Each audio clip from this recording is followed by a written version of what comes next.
આ video overview પ્રકૃતિ અભ્યાસુ પ્રકાશચંદ્ર કે સોલંકી પ્રણય દ્વારા લિખિત વિહંગ વિશ્વ ગુજરાતની પક્ષી સંપદા નામના 7 ખંડોમાં પથરાયેલા મહાગ્રંથના મૂળ લેખ પર આધારિત છે. લેખકના ક્ષેત્રકાર્ય અભ્યાસ આધુનિક સંશોધનોના ઉપલબ્ધ જાહેર સ્રોતો અને સંદર્ભ સાહિત્યના ઉપયોગથી સચોટ માહિતી આપવા પૂરતો પ્રયાસ કરેલ છે. તેમ છતાં આ એક AI જનરેટેડ વિડિયો હોય, કોઈ ક્ષતિ રહી ગઈ હોય તો ક્ષમ્ય ગણવા વિનંતી છે. આકાશમાં ઉડતા પ્રવાસી પક્ષીઓ તો આપણે બધાએ જોયા જ હશે, ખરું ને?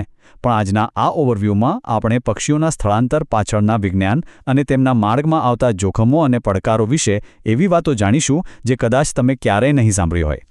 આગળ વધીએ એ પહેલાં સ્પષ્ટ કરી દઉં કે આ ઓવરવ્યૂ સંપૂર્ણપણે મૂળ ગ્રંથના તથ્યો અને વૈજ્ઞાનિક માહિતી પર જ આધારિત છે.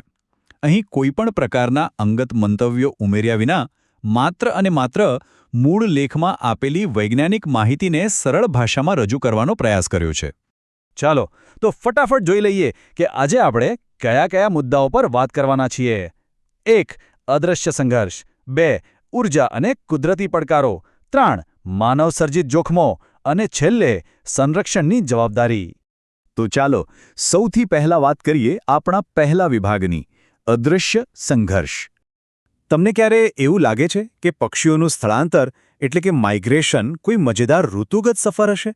દૂરથી આકાશમાં એકસાથે ઉડતા પક્ષીઓ બહુ સુંદર લાગે છે, પણ વાસ્તવિકતા કંઈક અલગ જ છે. આ કોઈ પિકનિક નથી. હજારો કિલોમીટર લાંબી ઉડાન, સાવ અજાણ્યા પ્રદેશો અને ડગલે ને પગલે જોખમો. જૈવિક રીતે જોઈએ તો આ એક જીવલેણ ખેલ છે. તે માત્ર ઉડાન નથી, પણ અસ્તિત્વ ટકાવી રાખવા માટેનું એક કઠોર યુદ્ધ છે. હવે આગળ વધીએ બીજા વિભાગ તરફ, ઊર્જા અને કુદરતી પડકારો. હવે જરા કલ્પના કરો, તમારે કોઈ લાંબી મુસાફરી પર જવું હોય તો તમે શું કરો? ગાડીની ટાંકી ફૂલ કરાવો ને? બસ, પક્ષીઓ પણ બિલકુલ આવું જ કરે છે. આ પ્રક્રિયાને હાઇપરફેજિયા કહેવાય છે. ઉડાન ભરતા પહેલાં પક્ષીઓ ખૂબ ખાઈને પોતાના શરીરમાં મોટા પ્રમાણમાં ચરબી એટલે કે ફેટ રિઝર્વ જમા કરે છે. ખાસ કરીને જ્યારે તેઓ વિશાળ સમુદ્ર પાર કરતા હોય, જ્યાં રોકાવાનો કોઈ જ રસ્તો નથી, ત્યારે આ સંગ્રહિત ચરબી જ તેમના માટે લાઈફ સેવિંગ ઇંધણનું કામ કરે છે. પણ જો વચમાં આ ઇંધણ પૂરું થઈ જાય તો શું? વિચારતા પણ ડર લાગે એવી આ સ્થિતિને એમેસિએશન કહે છે. પક્ષીઓ રસ્તામાં આરામ કરવા કાદવિયા મેદાનો કે વેટલેન્ડ્સ પર રોકાય છે. પણ જો આ વિસામાના સ્થાનો જ નષ્ટ થઈ ગયા હોય અને નવો ખોરાક ન મળે તો તેમનું શરીર જીવતા રહેવા માટે પોતાના જ સ્નાયુઓને ઓગાળીને વાપરવા લાગે છે. આ એક અત્યંત જીવલેણ ભૂખમરાની સ્થિતિ છે, જેમાં થાકેલા પક્ષીઓ આકાશમાંથી સીધા જ નીચે પટકાઈને જીવ ગુમાવે છે. આ તો થઈ શરીરની અંદરની વાત, પણ બહાર પ્રકૃતિ પણ કોઈ કસર નથી છોડતી. અચાનક આવતા દરિયાઈ વાવાઝોડા, અત્યંત તેજ પવન કે પછી ગાઢ ધુમ્મસ, આ બધું પક્ષીઓને દિશા ભૂલાવી દે છે અને આખાના આખા ઝુંડનો નાશ કરી શકે છે. અને પેલી સાંકડી પર્વતીય ખીણો એટલે કે બોટલનેક્સ પાસે તો શિકારી પક્ષીઓ પહેલેથી જ આ થાકેલા યાત્રીઓનો શિકાર કરવા ઘાત લગાવીને બેઠા હોય છે. ચાલો હવે વાત કરીએ ત્રીજા વિભાગની, માનવસર્જિત જોખમો. કુદરતના પડકારો તો લાખો વર્ષોથી છે, પણ તાજેતરના સમયમાં આપણે માણસોએ આ પક્ષીઓના માર્ગમાં નવા જ અદૃશ્ય જાળા બિછાવી દીધા છે. રાત્રે તારાઓ જોઈને રસ્તો શોધતા પક્ષીઓ હવે શહેરોની ઝગમગતી લાઇટો જોઈને છેતરાઈ જાય છે. આ પ્રકાશ પ્રદૂષણ તેમને ભ્રમિત કરે છે. આ ઉપરાંત ખુલ્લા આકાશમાં રહેલા હાઈ ટેન્શન વીજળીના તારો, ઊંચા મોબાઈલ ટાવર્સ અને વિશાળ પવનચક્કીઓ તેમના માટે એક અદૃશ્ય માઇન્ડફિલ્ડ સમાન છે. વિન્ડો કોલિઝન વિશે સાંભળ્યું છે?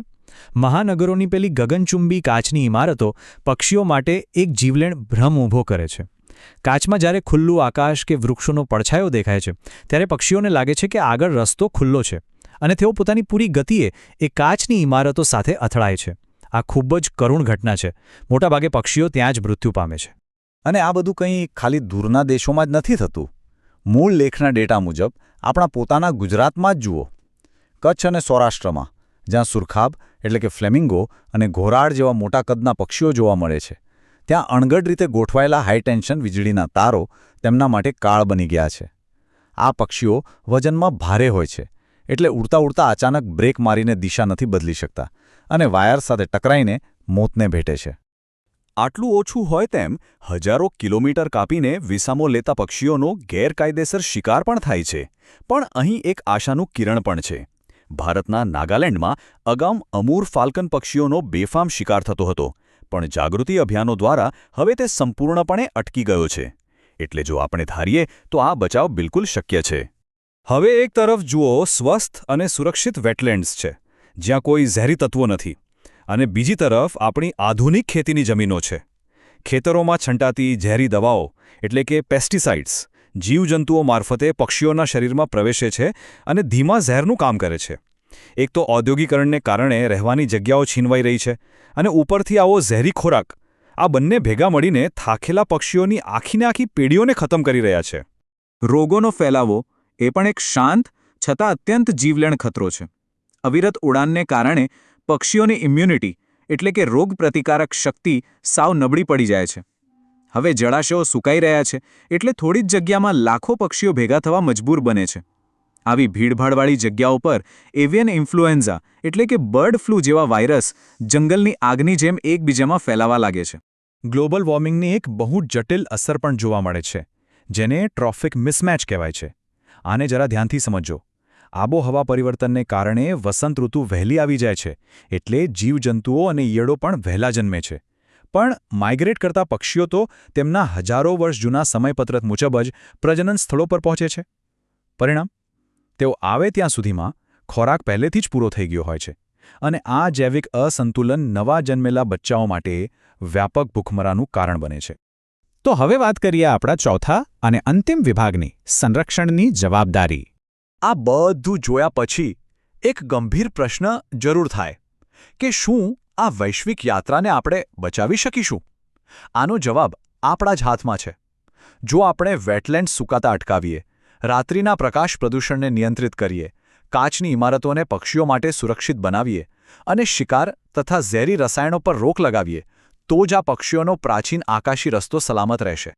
મૂળ લેખના એક બહુ શક્તિશાળી વિચાર સાથે આ ચર્ચા પૂરી કરીએ. આ યાત્રાનું જતન કરવું એ માત્ર પક્ષી પ્રેમ નથી, પણ તે સમગ્ર પર્યાવરણીય સંતુલન અને સરવાળે માનવ અસ્તિત્વની રક્ષા માટેનું સૌથી મોટું પગલું છે. કારણ કે આકાશમાં દેખાતા પ્રવાસી પક્ષીઓના ઝુંડ આખી પૃથ્વીની જીવસૃષ્ટિને એકબીજા સાથે જોડે છે.